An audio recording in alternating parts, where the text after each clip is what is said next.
as we've heard, Zionism was developing as a nationalist movement primarily in Europe.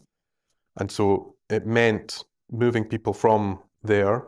Mainly, there were some people who came from Yemen, small number, and Morocco, small number in this period, but basically European immigration, which could only really be achieved under this thing, the British Mandate. Because Britain, in fact, as I said, incorporated the Balfour Declaration into this structure.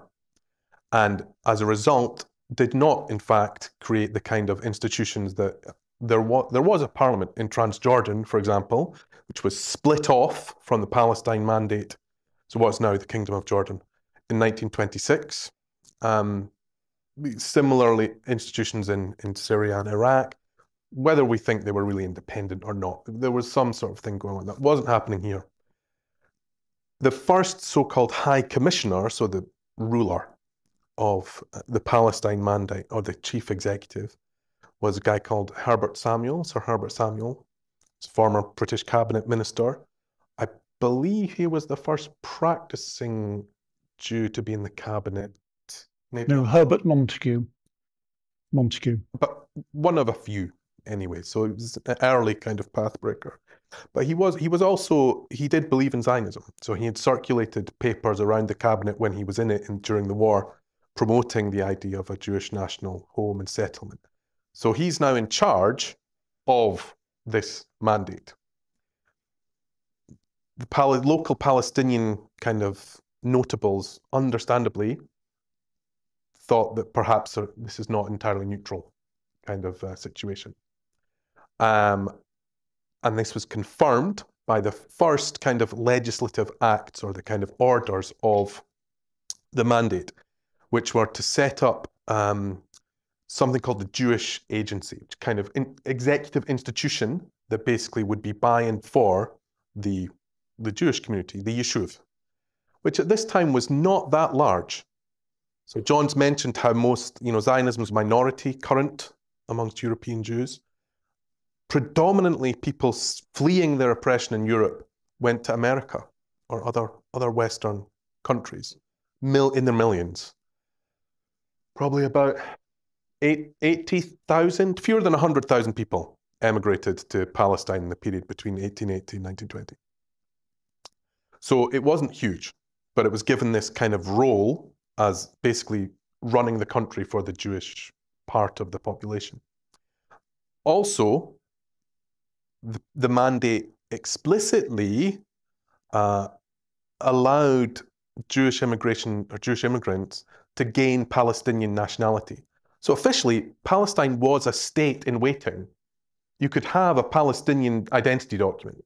You can find these. So people like Yitzhak Shamir, other Zionist leaders, they were technically, as far as international law was concerned, Palestinians.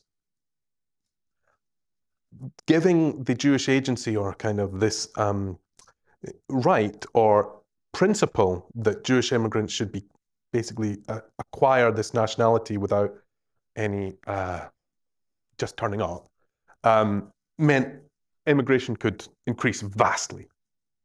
And then the third thing was to make it more difficult for Palestinian cultivators, peasants, to occupy unoccupied lands, which traditionally they'd had the right to do under kind of Ottoman land tenure, and instead limit what they could do to encourage the sale of those lands to the Jewish National Fund, which was the part of the kind of Zionist organization that was buying up land.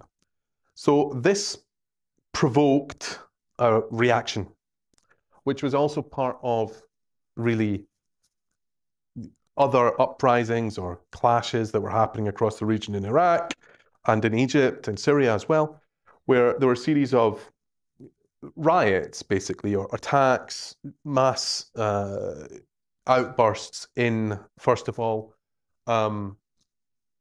Jerusalem. So Nabi Musa, Prophet Moses' birthday kind of event, where many or several Jews were killed. And then following that year in Jaffa, this is a very strange incident. So it was actually what happened was a group of communists composed of both Jews and Arabs clashed with a group of Labour Zionists on the May Day rally. So Zionism was divided at this time now into broadly kind of left or socialist grouping, the Labour Zionists, associated with David Ben-Gurion, and the right-wing part, the revisionists, associated with a guy called Zeev Jabotinsky.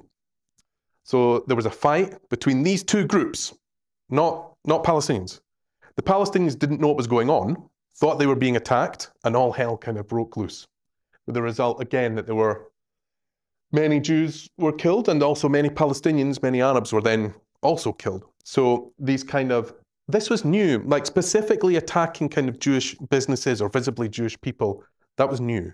Even in 1919, 1918, the Palestinian representatives were saying we are explicitly kind of, we are not against kind of our Jewish neighbors and so on. So this is a kind of new and slightly disturbing element in it. The British Mandate actually began in 1923. And during that time, as I've said, the Zionist movement was building up independent institutions. I've mentioned the Jewish Agency, which basically became the executive of the state, but also military institutions. So militias like the Haganah, the Labour Zionist militia, building up its own society with which to replace the existing Palestinian society, which was not unaware of this. So Palestinians were developing their own national movement. There were 7 congresses of Palestinian kind of national leaders, which reiterated the same positions that we object to our land being taken away, we want to stop Jewish immigration, we want to have an independent Palestine. Britain just didn't listen to them, just did not recognize them, in fact, although they did recognize the National Assembly of the Yishuv. So this is the fundamental reason that there was this kind of, as well as the economic dispossession going on as a result of the land sales, increasing violence, basically, violent outburst. So, which happened particularly in 1929, which we can see, I mean, there was a specific incident, which was the what people call Haram al-Sharif, the Temple Mount, the Dome of the Rock area in the center of Jerusalem, which is holy to both Jews and to Muslims. Jews believe it is the remnant of the temple, or well, it is. That is where the second temple was. We're setting up kind of permanent installations for prayer, which had been rejected previously and had been said, we're not going to do this. And this resulted in these riots, I mean, clashes, uprising to a degree, which did have a kind of intercommunal aspect to them. So both Palestinian Christians and Muslims being killed and Jews. So particularly in Hebron, which is a very old non-Zionist Jewish community, basically left as a result of this. So obviously we can see Hitler comes to power in Germany, but it wasn't just Hitler. I mean, there's a general trend towards the far right in Europe and towards, it should be noted, refusing asylum to the victims of those regimes. So wherever you got, and it wasn't just Germany, it was persecution of the Jews in Austria before the Anschluss, in Romania and other countries.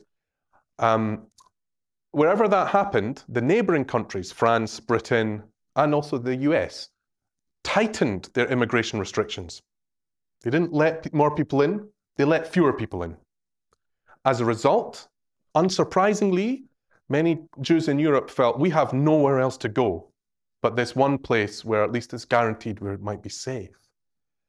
So there was a huge spike in immigration in the 1930s on the basis of the mandate allowing it and European regimes creating the need for it, while other European countries denied the right of asylum to those people.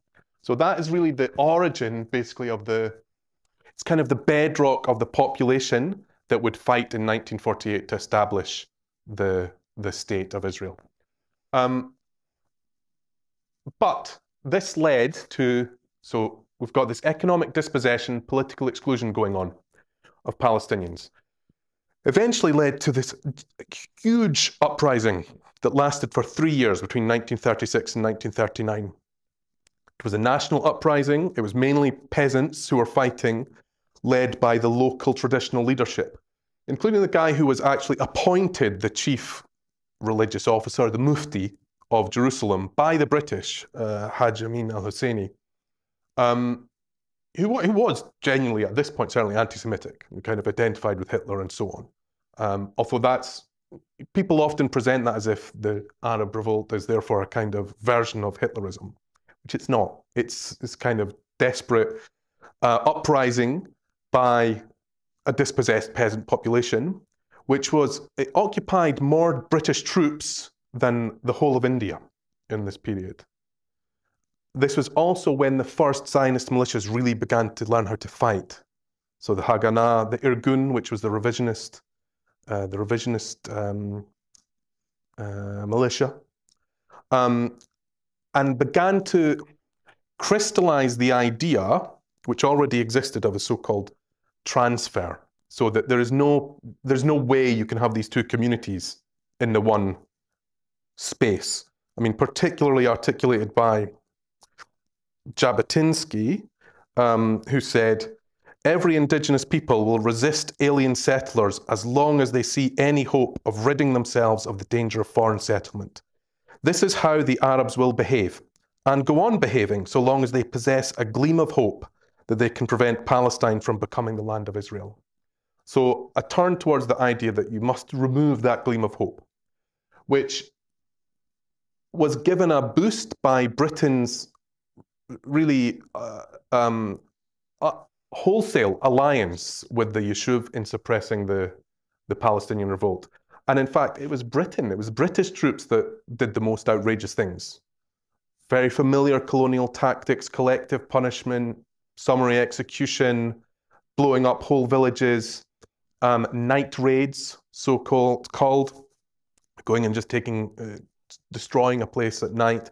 So it was Britain that taught these kind of methods that were eventually to be used, and which of course come from the long litany of colonial revolts elsewhere. It's not an accident, perhaps, that the Palestine police force and the kind of colonial paramilitary police force was heavily filled with people who had fought, or officers who had fought in Ireland in the War of Independence, or against the War of Independence. So the Black and Tans, if you are familiar with that, if you were taught about how awful they were by your father, like I was, a lot of them ended up in Palestine. So as a result, two things happened. First of all, the Palestinian kind of community was crushed and had lost its sort of leadership, which was very important in 1948. Second, Britain responded to this with a kind of back and forth about how to deal with the situation, because they could see that this is not working. Britain can't continue its occupation. Started off with something called the Peel Commission, which recommended partition, which was eventually what would happen in 1948. A Jewish state and an Arab state. Even though the Arab Palestinians were the vast majority, that there would be a Jewish state that would occupy an area that would have an Arab minority almost as large as the Jewish population in it. This, and a kind of, again, this idea of a neutral zone around the holy places. This made the revolt worse. So then Britain kind of went back on this idea with the so-called White Paper of 1949. 39, yes, sorry. Slip of the tongue, 39, which envisaged an independent Palestine with restricted Jewish immigration. So that it would be restricted, I think, to 75,000 people over 10 years, which, of course, alienated the Zionists, who then took up their own campaign, partly against British rule, but also against Arab communities. So the Irgun, particularly the revisionist Zionists, were kind of attacking Arab Palestinian markets and things like that. So I think that's where I want to end with that one. Yeah. Well, thank you again. There's a couple questions, points of clarification that I wanna ask you. The first is, why is it not correct to say that all the Jews in Palestine at the time were from Europe? And yeah, well, first let's start with that. Well, they weren't. So you had a population of about, it's difficult to say, maybe 5,000 to 6,000 of the old Yishuv. So the people who had been, like, you've got Jewish communities all over the Middle East. It's an indigenous part of that region. So towns of any size in the Arab world, Arab and Muslim world, would often have Jews in them. You had that, and you had people who'd come for religious reasons in previous centuries, making up, yeah, a few thousand, maybe under 10,000. They were there always. After the Zionist immigration of the 1880s onwards, you had maybe about 80 to 100,000 people moved to Palestine. A lot of them left. They didn't want to do this and they didn't stay. But probably you're talking about that number of those settlers in 1920, let's say. But not every single one of them came from Europe. The overwhelming majority came from Europe, but particularly in the 20s, there were some groups, especially from Yemen, which had a massive Jewish community and also some Iraqis, but a few who came. But we're talking low thousands. It's not a vast number. Were there any distinctions between the European Jews that came and the non-European Jews in terms of their support / zeal for the Zionist movement? Well, that's a very understudied topic. So there have been some suggestions recently of perhaps some penetration of Zionist ideas in Morocco and Algeria, but it's not clear. It's they might be a few thinkers. In terms of the Yemenis, so they were definitely brought on religious terms. It was through the kind of rabbis, through the kind of religious outreach. But as John was saying, Zionism was not primarily a religious movement, not even fundamentally a religious movement. And even in Europe, most of the religious establishment, Jewish religious establishment, opposed Zionism. And you'll see to this day, there are very small, but small groups of ultra-Orthodox Jews who are very anti-Zionist because they identify this nationalism as a worship of the state. And they say, we worship God, we don't worship the state. And so they consider it blasphemous. So there wasn't a great movement of Zionism in these areas. Where you find a lot of involvement of Arab Jews in politics tends to be on the left. So particularly in Egypt and Iraq, the communist parties very much, and Morocco as well actually, very many Jews were in them. Within the Jewish community though, I should have mentioned, there was a fundamental system of racist discrimination between Palestinians and Jewish settlers. In the civil service, Palestinians got paid half what Jews got paid. And as a result, or through a whole of the labor market, Palestinians were paid less, and there was a concerted attempt to remove them from the economy. This was why the Histadrut, the trade union, was established, from which Arabs were excluded. Couldn't join it until 1959. The whole point was to create what they called Jewish labor. So exclude, which is quite, if you want to do this, that's what you should do. You establish kind of the production is what is the key. But even within the Jewish community, so there's a big difference between the so-called Mitzrachim, or the Oriental Jews, Middle Eastern Jews, and the Europeans, the Ashkenazim.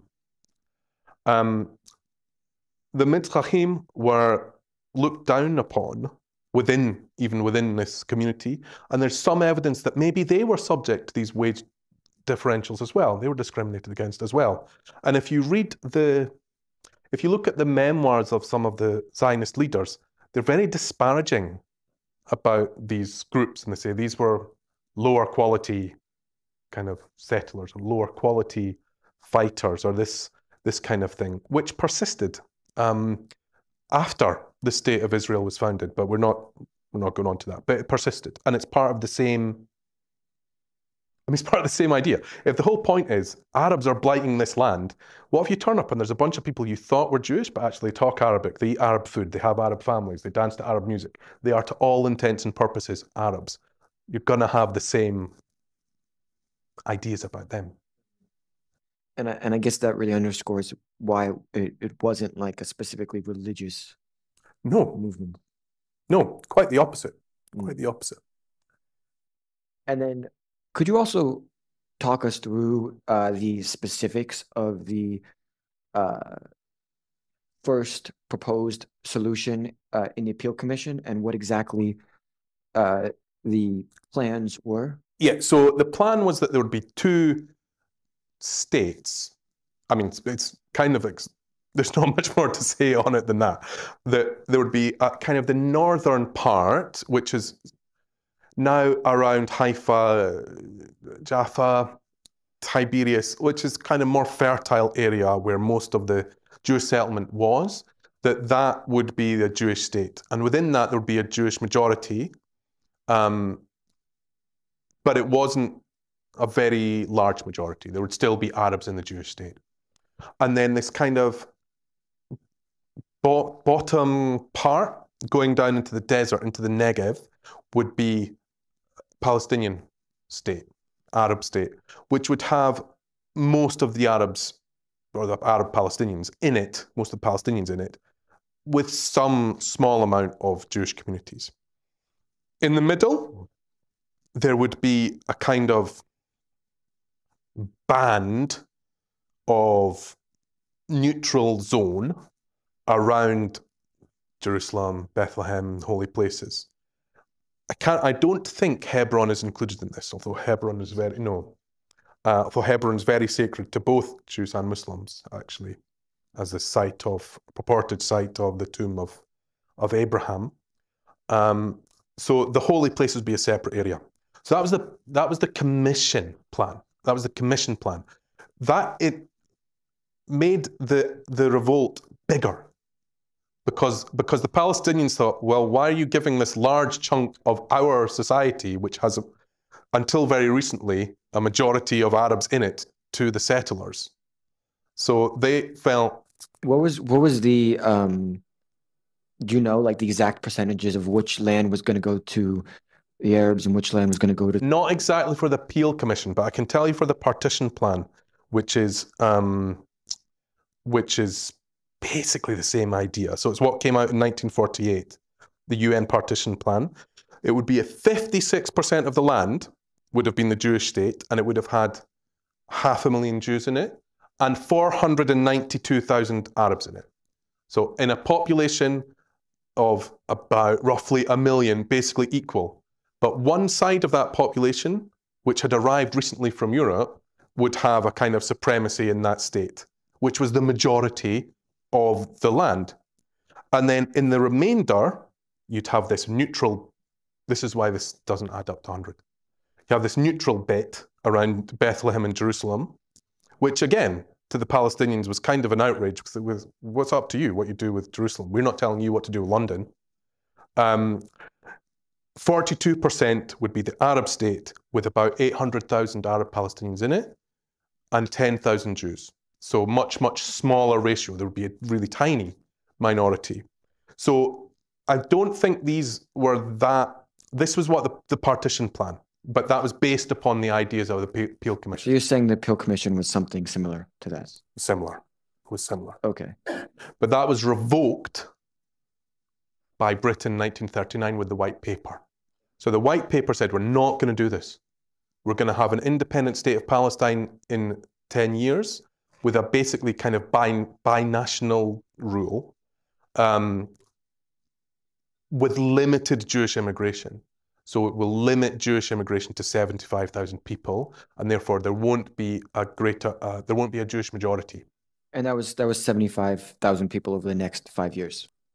I think it was 10, but I wouldn't like to be quoted on the exact figures. I think it was 15,000 a year for 5 years. Yeah. Total of 75,000. And that was from 1939 to 1944. Yes. But obviously something intervened, which was the Second World War and the Holocaust, which changed everything. Well, how did it change it? I mean, how did it change the immigration toward Palestine? Because it was clear that Jews needed somewhere to go. So people, understandably, felt these people have been murdered and now they are seeking refuge. Again, it wasn't the case that Britain, for example, took in all of these, or was willing to take in all of these refugees. But it wasn't something Britain was forcing to happen. There was a huge wave, or there were large numbers of people just turning up in boats after the Second World War, getting off the boats and, becoming citizens or just taking up land. Okay. I'm going to ask one more question that may get me in trouble, but you're going to ask it anyway. I've heard some people talk about, they point to the Havara Agreement of 1933 as a kind of proof that the Zionists and the Nazis were somehow in cahoots. I'm glad you mentioned this because it's a canard. It's a really problematic thing that is completely unnecessary to any argument for Palestinian equality. And I would hope that people would stop going on about it, actually. So can I explain it? So after Hitler came to power, some of the Zionist leadership made an arrangement that basically they kind of give a sale of Jewish assets to the Nazi regime in allowing, I can't remember the exact number, so it's several thousand, 10,000, 20,000 people to move to Palestine. And this is often because of the status of the Holocaust and Nazism in the kind of pantheon of justifying the fact of the state of Israel. Some people think it's kind of a gotcha to say, oh, but the Zionists collaborated with the Nazis, don't you know? I think this is total nonsense. It's unnecessary, and it's also, when you think about it, quite morally objectionable. Because had I been in their situation, I would say this now, they did nothing wrong. What was wrong is saying these people can go and live in a land that's already inhabited and in a way that is racist by being supreme over the people who currently live there. But in terms of getting people out of a place where they were going to be murdered, every one of those people would have been murdered, doing anything that you can to remove them from it, I think it's totally morally, not objectionable, but right. It was the right thing to do. And you don't need to have this belief or this thing to say the oppression of the Palestinians is wrong. Oppression of the Palestinians is wrong because it's wrong. You don't need this to make it wrong.